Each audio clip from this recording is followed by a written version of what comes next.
क्या आप जानते हैं कि ऑस्ट्रेलिया की स्टूडेंट वीज़ा पॉलिसीज इनकंसिस्टेंट हैं, जो कम स्किल्ड गेस्ट वर्कर सोसाइटी के विकास में योगदान कर रही हैं। कुछ समय पहले तक ऑस्ट्रेलिया माइग्रेशन रूल्स ने विदेशियों को कोविड-19 के प्रकोप के प्रसार को रोकने के लिए बाहर रखा था। यह कदम अंतर्राष्ट्रीय छात्रों को दंडित कर रहा है, जिनके विदेश में अध्ययन के सपने बढ़ती फ्रस्ट्रेशंस के साथ धराशायी हो गए थे, जो कभी न खत्म होने वाले प्रतीत होते हैं। सीमा बंद होने से विदेशी छात्रों के बीच academic limbo, personal financial losses और एग्जैसर्बेटिंग मेंटल हेल्थ में वृद्धि हुई है। पूरी जानकारी के लिए इस वीडियो को अंत तक देखें और वीडियो को लाइक और शेयर करें और हमारे चैनल को सब्सक्राइब करना न भूलें। ब्रेन ड्रेन कंसल्टेंट्स की ओर से हमारे इमिग्रेशन इन्फॉर्मेशन और news channel A to Z immigration updates में आपका हार्दिक स्वागत है। टाइम्स हायर एजुकेशन की रिपोर्ट में बताया गया है कि दूसरी तरफ एक और बहस ने पॉलिसी एनालिस्ट्स को परेशान कर दिया है और ऑस्ट्रेलिया की हायर एजुकेशन की स्थिति पर सतर्क भविष्यवाणियों को खारिज कर दिया है। विशेषज्ञों को डर है कि देश लो स्किल्ड गेस्ट वर्कर सोसाइटी का एक सिंकहोल हो सकता है। अब विदेशी छात्रों के काम के घंटों की सीमा को एसेंशियल सर्विसेज में श्रम की कमी को भरने के लिए टेम्पररीली हटा दिया गया है। सब क्लास 500 स्टूडेंट वीजा के लिए काम के घंटों में डिपार्टमेंट ऑफ होम अफेयर्स का संशोधन महामारी के बाद की अर्थव्यवस्था में एक अधिक टिकाऊ सेक्टर को आगे बढ़ाने के लिए अंतर्राष्ट्रीय शिक्षा 2021 से 30 के लिए ऑस्ट्रेलियन स्ट्रैटेजी का खंडन करने के लिए जांच के दायरे में आया। स्थिति पर टिप्पणी करते हुए immigration policy analyst doctor Abul Rizvi ने कहा कि आकस्मिक परिस्थितियों में शुरू किए गए इमिग्रेशन पर इस तरह के अचानक मेजर्स में परमानेंट बनने का झुकाव है। नई रणनीति ऑफशोर स्टूडेंट्स को ग्रेजुएट एम्प्लॉयमेंट प्रिविलेज भी प्रदान करती है, जो देश से बाहर होने के बाद विदेश में अपनी पढ़ाई पूरी करने वालों को पोस्ट ग्रेजुएशन वर्क के अवसर प्रदान करते हैं। महामारी शुरू होने के बाद से ऑस्ट्रेलियन यूनिवर्सिटीज में रजिस्टर्ड फॉरेन स्टूडेंट्स को संकट में डाल दिया गया है। मार्च 2020 से शुरू होने वाले देश के इंटरनेशनल बॉर्डर लॉकडाउन ने कई छात्रों को स्टडी प्लान्स में अननोइंग इंटरप्शन के कारण संकट में डाल दिया।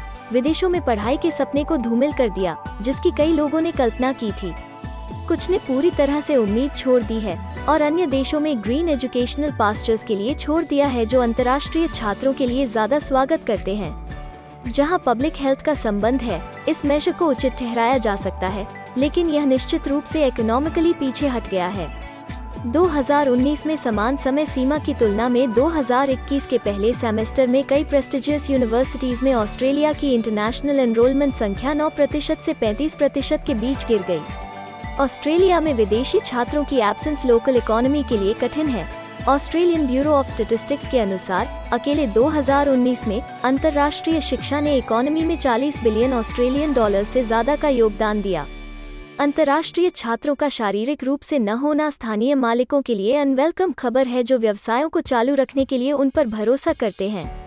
ऑस्ट्रेलिया के छात्र वीजा और पोस्ट स्टडी वर्क वीजा पर टेम्पररी चेंजेस एक ऐसे सेक्टर को प्रोत्साहित करने के लिए एक एक्यूरेट कदम है जो नॉर्दर्न हेमिस्फीयर में देशों से हार रहा है। लेकिन इस स्थिति में इंटरनेशनल स्टूडेंट्स कहां बैठते हैं?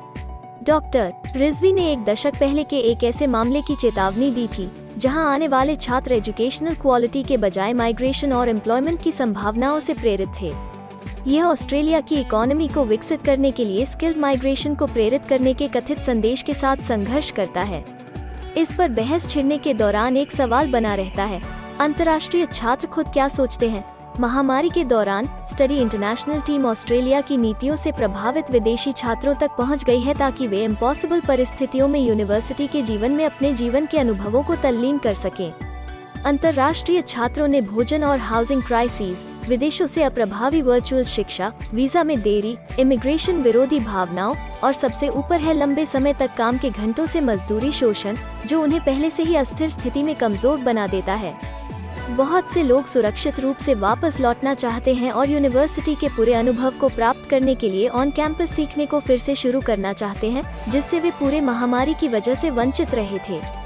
सबसे ज्यादा चिंता किस वजह से हुई है? और कभी-कभी ऑस्ट्रेलियाई सरकार के प्रति गुस्सा सीमा बंद होने के बारे में जरूरी नहीं है, बल्कि क्लियर मैसेजिंग की कमी, समय सीमा की कमी और संघीय सरकार से सकारात्मक संचार की कमी के बारे में भी है।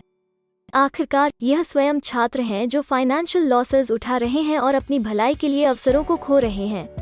कानूनी सहारा हमेशा मददगार नहीं होता है अगर उन लोगों के लिए चीजें गड़बड़ हो जाती हैं जिन्होंने नामांकन की स्थिति को बनाए रखने के लिए अपने संसाधनों को पहले से ही ज्यादा कर दिया है।